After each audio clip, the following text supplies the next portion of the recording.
theory part here. So process wise, not too many. So you pick up the cost management plan, the yellow text in the sequencing, complete that directly jump onto the activities are already created as a part of schedule planning. So pick up the same activities and do the cost estimates. And once the cost estimates are done, you need to determine the budget. So we'll talk about the budgeting now. Okay. And then we have a controlling process as well for this. So earned value management, the formula part of this, which is the second part of the cost management chapter, probably we'll do it tomorrow. Let's see if the time permits, but let's cover the theoretical part today. So tomorrow, in that case, we'll start with the formulas things. Okay. So planned cost management, same set of ITTOs, same 4 and 3. The only thing changes is the cost management plan in the output. Okay. And estimation, cost estimation, you will find, see whether it's a cost or a duration estimates. Estimation techniques are the same. It's the same analogous. So unit will change. Instead of hours and days, it will be dollars. But rest remains the same for all these estimation techniques. Everything is the same in this ITTOs, from estimation of duration to estimation of cost. The only one thing which is add on here is cost of quality, which you can see under data analysis. That is the only thing that I need to talk additional, cost of quality. So what do you mean by cost of quality? Let's talk about that. Okay. So when you say cost of quality, there are two parts to it, cost of conformance and cost of non-conformance. So both added together is equal to the cost of quality. Now, what do you mean by cost of conformance? Cost of conformance means the cost that you need to incur on the project to ensure good quality, to ensure that you are conforming to the requirements. So the cost to ensure good quality is cost of conformance, and the cost that you will have to incur if you deliver bad quality, that is cost of non-conformance. So cost of non-conformance, the bottom one, that is if you deliver bad quality, what is the cash cost associated with that?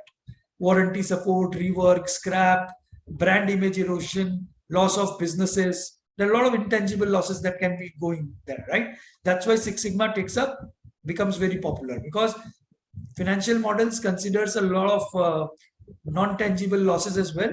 It's not pure direct financial losses. Like if bad quality goes out, our product prices might have to be, we might have to give more discounts on our products. So our revenue will go down. That also goes into the cost of the project itself. Right? Brand image erosion might happen, or brand image might go down. It will not be that popular of an image of a brand. So a lot of those type of things also at times gets considered in cost of non-conformance. Okay. So cost of conformance is all the work that you do proactively. Cost of conformance is proactive work for quality, audits, quality checks. Six Sigma actually puts a lot of effort on cost of non-conformance, right? Proactively doing things so that not a single defect comes out.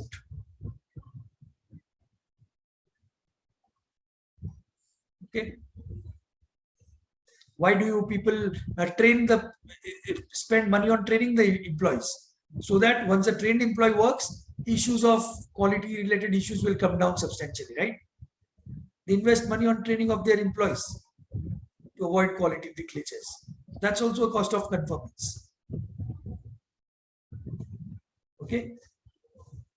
So cost of quality is cost of conformance plus cost of non-conformance, both together.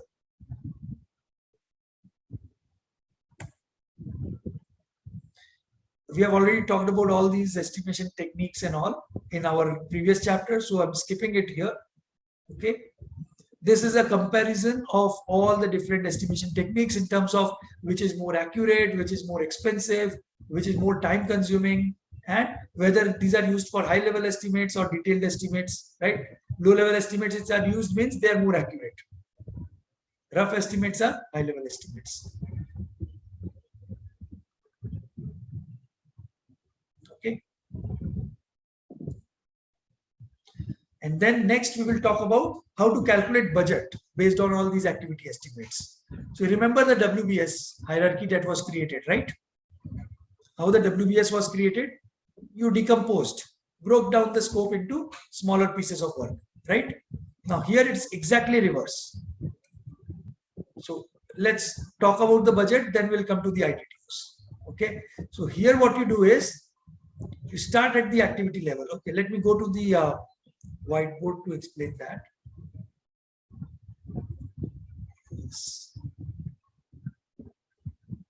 Okay, so if you look at this, in the bottom of the pyramid at activity level, you have estimated cost of each of the activities, right? A1, A2, A3, A4, all the way till say A100. All the activities are estimated, costs associated with them. So now you know which activities fall under which work package, right? So you add up the cost of the activities which fall under work package number 1. That will give you the work package cost. You know which work packages fall under which control accounts. Add up those work package costs. That will give you the control account cost. And that these are the charge codes, control accounts cost, which you need to pass on to the sponsor. Then add up the control accounts under one category. That will give you the category cost. How much you are spending on venue, how much you are spending on guests. You can separately analyze. And add up all the category costs. That will give you the project cost. Right? So this is a simple way of reaching till the project cost. So say for example, project cost comes out to be $90 million. Now on top of this project cost, what you do is add something called contingency buffer. Like in schedule, we talked about keeping that additional amount, additional time as a separate entity in terms of percentage, right? In here, what we are talking about is on top of project cost, what you add is something called contingency buffer. How to calculate this contingency buffer, we will talk about in the risk management. It's a formula-based approach. Okay, if you have identified 100 risks in your project, for each risk, how much you need to keep aside in the buffer, we can calculate very effectively. Okay, we call it as a EMV analysis. Short form is EMV. Full form is, you can see on the top right corner, top left corner. And don't confuse it with EVM. EVM is cost and time performance. All the matrices of cost and time, earned value management. EVM, EMV almost look similar to alphabet swap, but meaning completely changes. So CB means contingency buffer, right? Sorry, what? CB means contingency buffer, right? In the management buffer, the 5% of CB is contingency buffer. Your voice is not clear, Siddharth. So in management buffer, 5% of CB. So that CB requires contingency buffer, right? No, CB is cost baseline. I'll come to that. Cost baseline, which is just below that. I'm coming one by one, upper. Okay. So project cost is done. And then using the EMV analysis, which we'll do tomorrow, you can calculate how much you need to keep aside for each of the risks which you have identified. And based on that, let's say it comes out to be $10 million right now. If you don't know upfront, you might, based on the OPS, you put a rough figure right now. Later on, when you get the exact number, you need to come back and revise the number here in the contingency buffer. That's progressive elaboration, right? You got a more detailed information. Later on, you might realize it's $9.8 million, not 10. So you can come back and revise it before the planning gets finalized, right? So say it's $10 million for the ease of calculation. So project cost and contingency buffer, both together, if you add it, that $100 million which you get is called as a cost baseline. So we have talked about two baselines, scope baseline and schedule baseline. Now we are talking about the third baseline, which is cost baseline. And I told you that cost baseline only has one thing.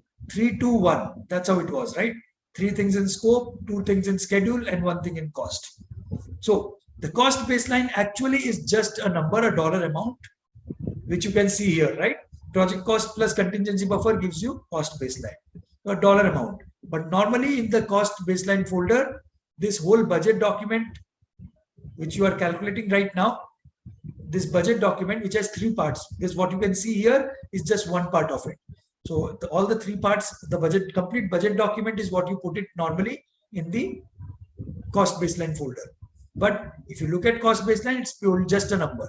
Okay. So project cost plus contingency buffer gives you cost baseline.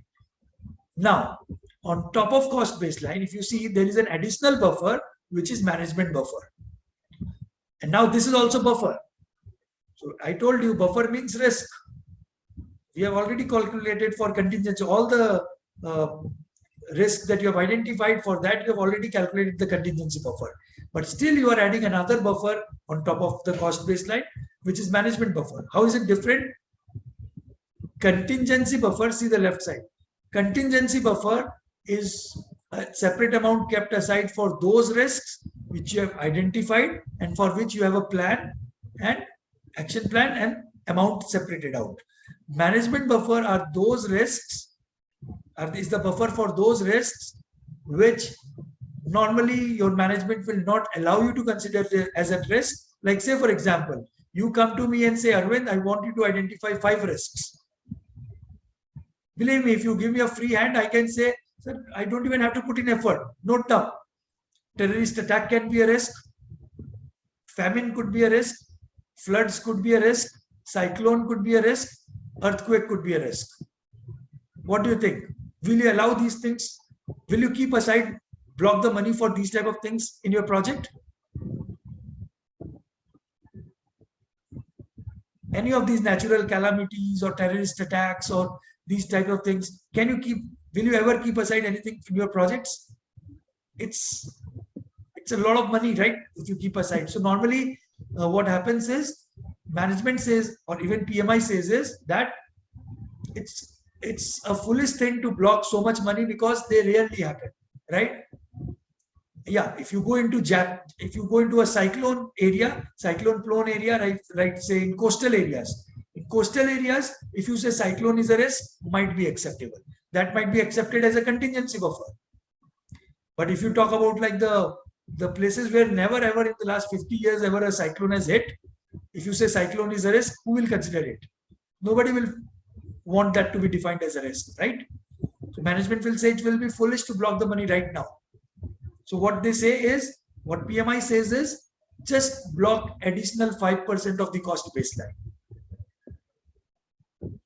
So if $100 million is the cost baseline, just put 5% extra in the management buffer.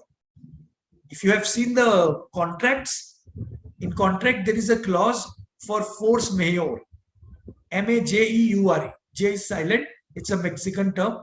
Force majeure. So all the things which qualify as a force majeure will qualify in the management buffer, plus few more things. Okay, so PMI says 5% of the cost baseline. Now, I know corporates, a lot of organizations which says, oh, 5% is also too much for management buffer. We'll only put 2% or 1%. I know organizations which says cost baseline is our budget, full stop. If something is needed at a later phase, we will make a call later.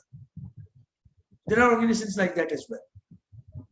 But from an exam standpoint, this is an extra buffer which is kept aside. For small issues which happens, this 5% can be utilized.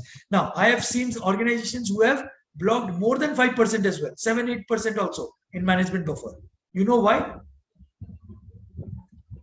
Because these are listed companies. I'm just giving you one example. There could be many such examples. Okay. There are risk-averse organizations. There are risk-prone organizations. Risk-prone means who are willing to take risk. They will not give you too much buffer. But risk-averse organizations they don't want to take any chances. Sometimes what happens, many organizations are cash rich. They want to block the money somewhere. Otherwise, they will have to release that in the form of dividends to the stakeholders and all, right? Shareholders and all. So to avoid selling out the payments to the shareholders, what they will do, they will say, no, 5% is too much. Let's block 7% in the project buffer, management buffer, on all the projects across. So that 2% extra money blocked, right? So there could be reasons, financial reasons why they might block more or less well. We are not getting into that angle, but just keep in mind there could be reasons why people reduce then become less than 5 or more than 5. PMI recommends 5% of the cost baseline. Okay, so this is about adding the cost. You are starting from the bottom and adding up the cost, right? Exactly opposite of WBS creation. Now, tell me one thing. $90 million project cost. Say, for example, this is a 2-year-long project. Just making up. Assume this is a 2-year-long project for which you have created the budget. Now, 90 million, do you need the entire 90 million on day one of the project? No, sir. No, right? So you need to come up with that installment planning as well, right? How much amount of that 90 million at the beginning of the project, how frequent after that, maybe every month or every quarter, or based on the milestones, you might have to define. So this fund requirement that you need to define will be more in a tabular format, right? That will be the next page of this document. So budget document have three parts. First part is what we saw in this triangle, right? The second part will be this table, which tells you the breakup of that 90 million.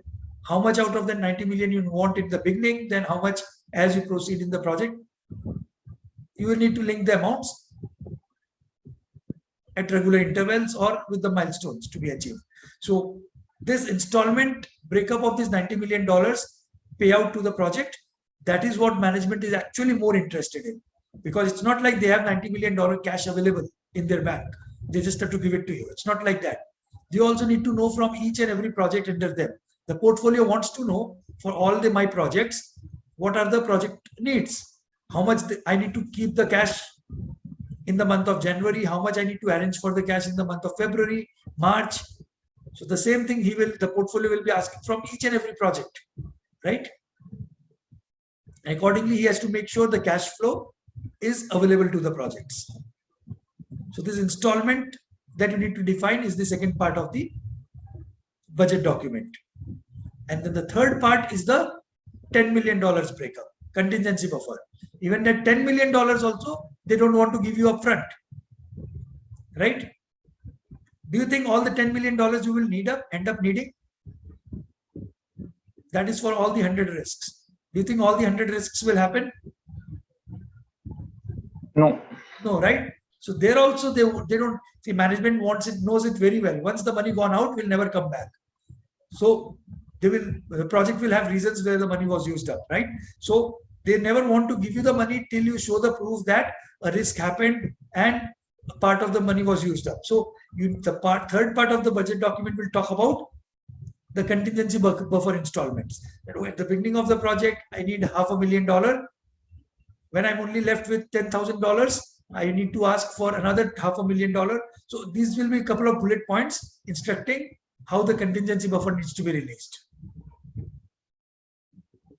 So the breakup of $90 million, breakup of $10 million. $90 million mostly is in a tabular format. $10 million is mostly in a bullet points.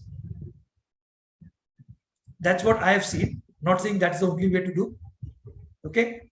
So budget document talks about these three things. One, how you reach to this $105 million, this triangle. Second, the breakup of 90 million. Third, the breakup of 10 million. So this is budget documents. And this budget document of 3 pages, 3 sections will go into the cost baseline. But cost baseline actually is just a dollar amount. Okay.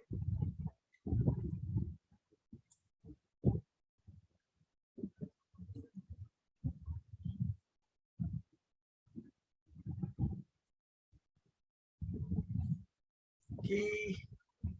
So now, if you look at the tools and the techniques here, okay, ITTOs for the determined budget, what we just did, what you get as an output, one is the cost baseline, right? Second, what you see, project funding requirements, which means the second page, right? Second table, how much funds you will be requiring at regular intervals, that project funding requirements, the second and the third section. So that is the second section of the budget document. And this project funding requirement is the output, and the approach that you use is called funding limit reconciliation. Now, funding limit reconciliation is a technical approach where whether it's a gradual ramp up or a gradual ramp down, whether you are starting with a big team and gradually you will be releasing the folks, or you start with a small team and gradually you will be increasing the size of the team. So in that case, if you gradually increasing the size of the team, you will need more funds later, right? So all that thing needs to be considered while calculating the funding requirements. And cost aggregation, the first tool and technique, this is exactly opposite of decomposition. Decomposition means breaking down, aggregating means adding up. Starting at the activity level, you are just adding up the cost. That's all you are doing. So this approach is called cost aggregation. Okay. And how do you calculate the reserves, both the reserves and the breakup of that reserves installments? All that will be going as a part of reserve analysis. Okay. Now, one of the things is historical information. The only place where you will find that is this. Why? Because what happens is, if something needs 2 days to complete in terms of duration estimates, schedule estimates, time estimate, that still probably will need 2 days. But if you talk about budget, and if you are using the historical data, a project which was done 1 year back, that was done, activity of that was done maybe in $500. After 1 year, do you think it will still take $500? No. Here the inflation and all these things needs to be considered, right? If it's oil price related thing, price might go down as well. If it's a technology, new technology, at that time it was a new technology, cost was high. Now that's an outdated technology. We are still going with it, so cost needs to be low. So you need to consider all that fact. So historical information needs to, so PMI says we are giving you a leverage to copy the data from the previous project, but copying needs to be smart copy. Don't blindly copy it. If there are factors influencing it, analyze it and modify that. Just don't blindly copy the same numbers from the previous. That could be a basis of your estimation. Okay. And sometimes many of the project now, big ticket projects which are happening, there are external entities who are financing the project, right? So their terms and conditions, based on that also, sometimes the budget has to be modified. Interest payouts and those things might have to be added into the budget calculation. So if financing is involved, the budget calculation changes drastically. They dictate the way the budget has to be calculated. It's their money, right? They are getting it done. So the way they want it, you might have to modify that. Okay.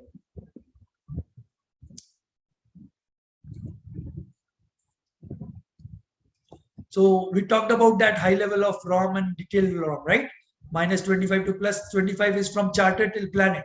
And from planning to actual execution, that's the definitive estimate, minus 5 to plus 10%. These are the ranges PMI says, but corporates play around with that. They say plus minus 10% and plus minus 2%. I have seen that in one of the organizations. Okay. So with this budget calculation, cost planning is over. Now we are getting into cost control. Okay. So if you look at it, more or less all are the same thing. Few things that we are going to cover in earned value management. So that I will hold on till I explain the earned value management things. Okay. So with that, so cost forecast, TCPI, to complete performance index, and earned value analysis. These are the 3 additional things we'll cover when we do the earned value management.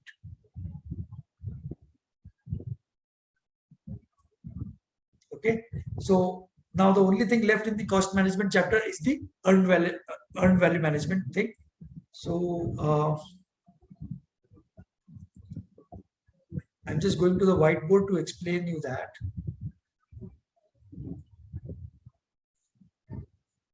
Okay. So when we talk about earned value management, it's not EMV. EMV is for risk, right? Expected monetary value. Just remember that. Don't confuse it.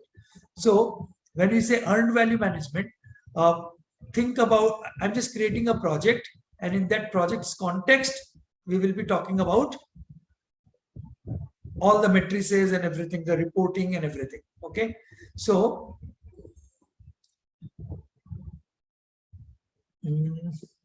say for example, you are working on a project, you are a project manager, okay, and you are working on a project which is a 1 year long project, 12 months, okay, 12-month project. Budget allocated to the project is $240 million, and you need to deliver 120 work packages as a part of the project completion. Clear? So 12 months, $240 million, 120 work packages. And now the management says that the reporting to them needs to happen every month. So 12 reports needs to be generated, one every month. Okay. At the end of first month, there will be the first report. At the end of 11th month, 11th report, and the last report at the end of the project. Fine. So now, just for our ease of understanding, assume that every work package needs equal amount of money to complete and equal amount of effort to complete, which is never the case practically. Okay. But in our case, I'm just saying, just assume it because we are just trying to understand the concepts. Okay. So otherwise what happens is one piece of work needs 15 hours to complete, other piece needs 35 hours to complete. It will vary. And even the amount required will be different. So we're not complicating it. Assume all are equally distributed, amount and effort across all the work packages. Okay. In that case, if I ask you how much work packages per month you need to complete to stay on track? 10. 10 work packages, right? Yeah. Every month, 10 work packages if you complete. So 120 work packages will be completed in 1 year. And how much each work package should cost? 20 million. So, sorry, 2 million. $2 million. Yeah. 240 million divided by 120, right? So per work package should be $2 million. So if I say that the plan is to deliver $20 million worth of work every month, is it okay? Yes. 10 work packages, each of them worth 2 million. So $20 million worth of work is supposed to be completed every month. So that's the plan, right? So the first thing is planned value. PV. If you see the bullet below, there are a couple of bullets. So PV, planned value, is how much work is supposed to be completed at the end of 1 month. That will be 10 into 2, $20 million, right? But say for example, after 1 month, you realized that only 9 work packages got delivered. And we ended up using $21 million from the budget. So amount that was utilized from the budget is more and work that was completed is less. Double it, right? So 9 work packages completed, $21 million budget used. So earned value, the term from which this earned value management name is coming. So earned value means the work that you have completed is what you have earned. Unless you have not completed a work, you cannot claim the value out of it. So at the end of 1 month, when you are reporting, you have only completed 9 work packages. So how much worth of work you have completed so far? 9 work packages into $2 million each. 18 million. So where you were supposed to complete $20 million worth of work, you have actually completed only $18 million worth of work. And in completing this $18 million worth of work, you have actually spent $21 million, right? So earned value is 18 because what you have completed is what you have earned. What you have completed is 9. That's why earned value is 18 here, right? Planned value means what was planned? Plan was 20. And actual cost, the next one, AC. Actual cost means how much you have actually spent from the budget. So AC is 21 in our case, right? Then there are a few more terms. BAC means the cost baseline. Even though the term is using the word baseline, the budget at completion, but it's not the overall budget. Management buffer is not considered in this. Okay, it's only the contingency buffer. So cost baseline is the BAC. So this $240 million, when we say budget, it's actually the cost baseline. Okay, so BAC $240 million. Now with our current performance, 9 work packages, $21 million spent. Do you think you will be able to complete the project in $240 million? No. No, we are not performing good. You might end up needing a little more, right? How much extra or what is the new revised budget? So BAC is fixed. You cannot change the term BAC. That's baseline. Now there is another term called EAC. EAC means the new budget at completion, the revised budget now based on your current performance. What is the new budget? That's what we will need to calculate, right? And then there is something called ETC. ETC means estimate to complete, which means how much, see the read it, what is mentioned, how much more you want in the future. Future means after 1 month when you are looking at it, you are calculating how much you want in the future 11 months, which are left over so far, to complete the rest of the project. After 2 months, when you do the reporting, the ETC will talk about how much you need more in the next 10 months. After 6 months, you will talk about how much more you want in the upcoming 6 months to complete the rest of the work. So ETC is always gradually reducing, right?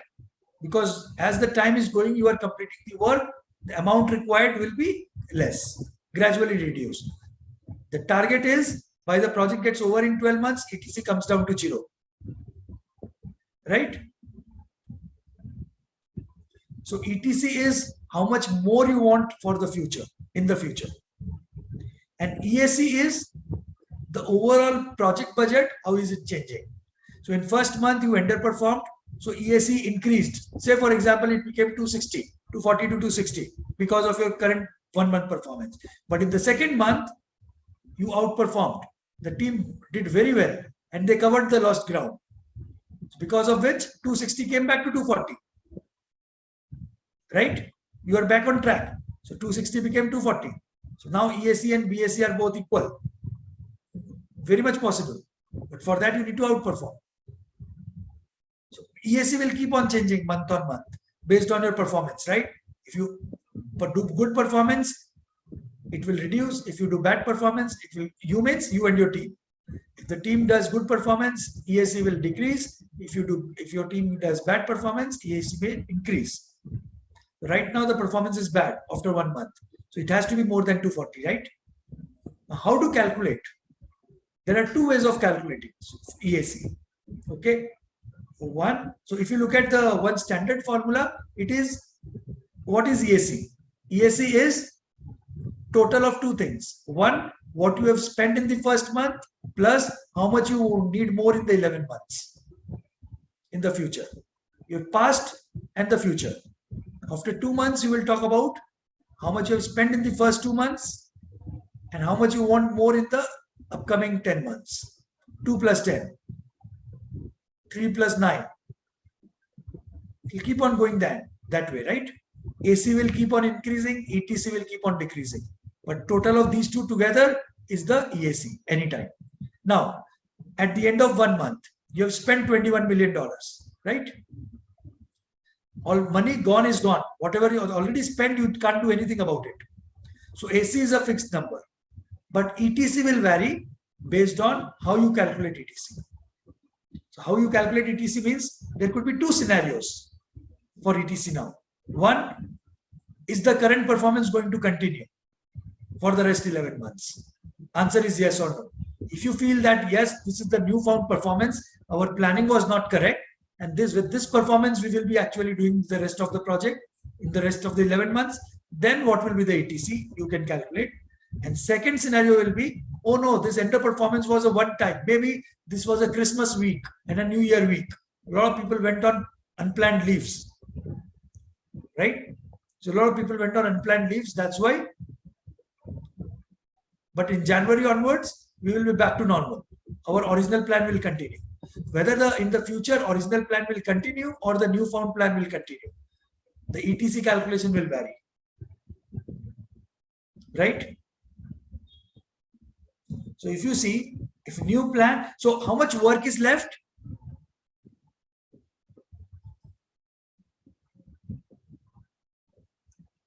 How much work is left after 1 month?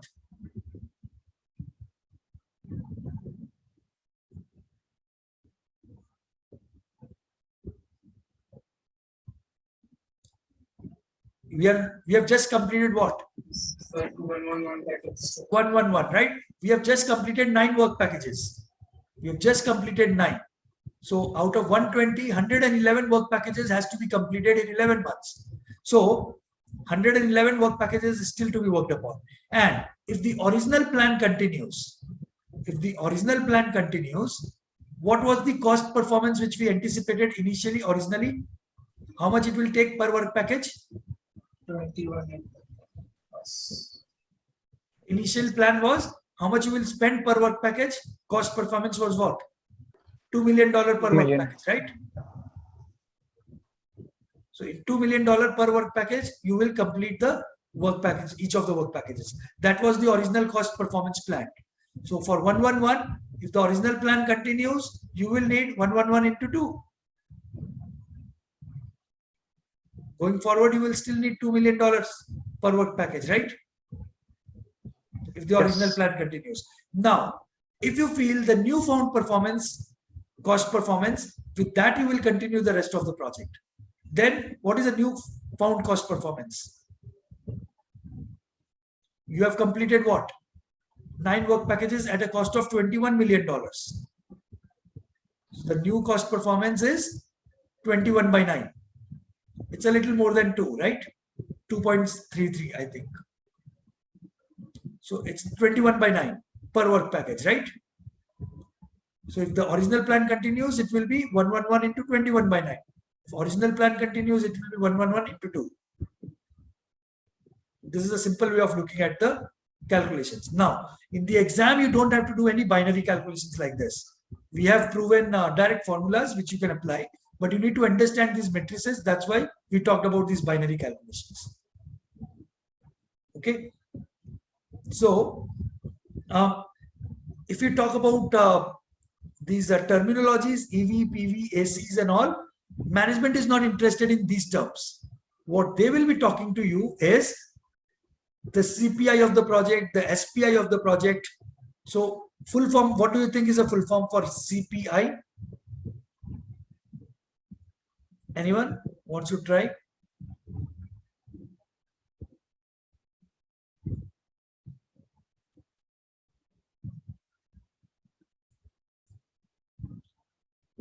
CPI, SPI. Cost performance index, schedule performance index. So these are the two most powerful and most interesting indexes based on which you do the reporting. Believe me, minimum 5 questions out of 150 will be based on these. CPI, SPI. 5 out of 150 minimum. I'll not be surprised if you come back saying, Arvind, I got 7 or 8 questions on CPI, SPI alone. Syllabus is so huge, but see, and not only formula based questions. You might get theoretical questions as well. You should be able to interpret the meaning of what does CPI this means, what does SPI this means, what can be done in these scenarios. We will cover all those. We'll talk about that. Okay. But CPI, SPI is what you need to calculate. Now, CPI is cost performance, right? Are we doing good or bad in terms of cost performance after 1 month? 9 work packages at $21 million. Bad. Bad. So if I ask you that CPI is a simple ratio of 2 terms, EV, PV, AC. These are the 3 terms, right? Out of these 3, it's a simple ratio of 2 terms. So which 2 terms you can compare out of these 2 to say that cost wise you are not performing good? Which 2 terms you will compare here? EV, PV, AC. Earned value and the planned value. Earned value and planned value. So say for example, if I sync them up, 20 and 20. Earned value was also 20, planned value was also 20. Cost wise, are you doing good now? Yeah, it is based on the estimate. No, it is not good, right? Time wise, you are on track. Budget wise, you have still spent $1 million more. Right. Yeah. So cost performance index is comparing 18 with 21. Work completed $18 million. Money spent $21 million. So how much extra you have spent? $3 million extra you have spent. Right? Cost performance, $3 million you have overspent. So EV and AC. So CPI is a simple ratio of EV upon AC. And if I talk about SPI, schedule index, schedule performance, that's where it is EV and PV. You are running behind by $2 million worth of work. Right? So if you see the formulas here, CPI formula and the SPI formula, pretty straightforward. EV upon AC, 18 by 21, EV by PV, 18 by 20. So what do you think? How does our CPI will look like here? In our case, 9 work packages at $21 million. So our CPI, SPI will be what? More than 1, less than 1, equal to 1? Less than 1. Less than 1, right? And if you would have done good, then it would have been More than 1. more than 1. Perfect. Right? So more than 1 means you are doing good. CPI more than 1 means budget wise you are doing good. SPI more than 1 means time wise you are behind, you are ahead of schedule. Right?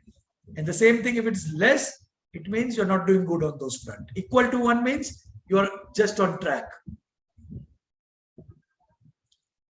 Okay. Now, tell me one thing. At the end of 3 months, you realize your CPI is 1.5, SPI is 1.8. What will be your reaction?